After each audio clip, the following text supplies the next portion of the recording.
Awesome. So travel, when did travel become a focus point or just really start to get on your radar? I say my mid 20s is when travel really started to be a focus point for me. And that was like shortly after I graduated with my master's. I just was like, you know what? I'm making a little bit more money. Like, I want to go see the world. Like, I want to have Mhm. these experiences. And I mean, it's like I started and I've never looked back. So I try to go somewhere at least twice a year in terms of like a larger trip, but I still like to, hop around like here in the States when I can and go visit places. What are some of your favorite destinations for, say, culture and history? Cuba. Oh, yeah.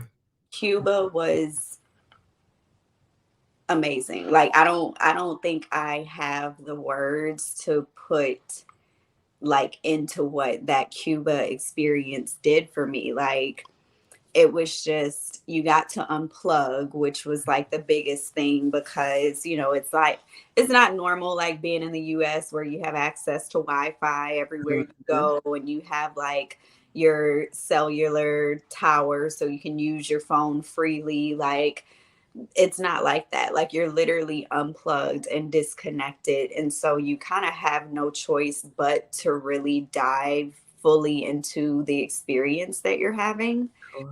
And then I actually did a cooking class in Cuba, which was also amazing because they literally take you into one of their houses and they talk you like you come sit in the living room. You learn about like their religion and like the gods that they worship and what they worship them for. And then you're brought into the kitchen where they connect, that religious and spiritual aspect to like the food and why they make certain foods for offering. And then they actually walked you through how to make a Cuban meal or Cuban Nice. dish. And then we literally just hung out at the house after.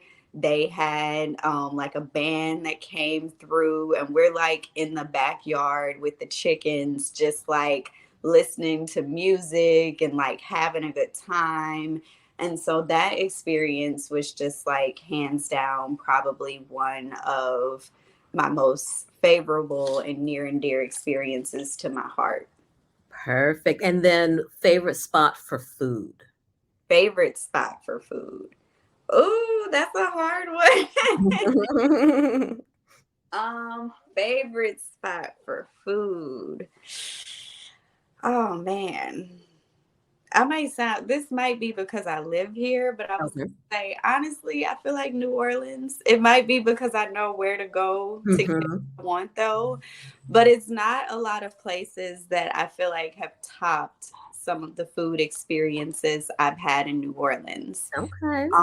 Next to that, I would say New York had really, really great food, just like a huge variety, and you could go anywhere from like hole in the wall, good food to like Michelin star good food. So I would say New York is another place where I've had a lot of good food.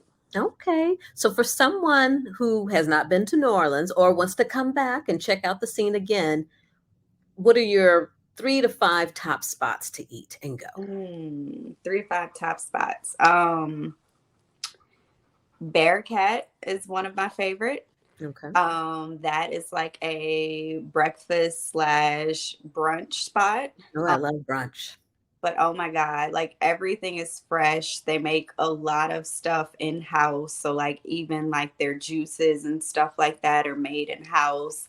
They have like a wide range of a menu. So, like, you can get things that are vegan or you could get things that are like nowhere near vegan.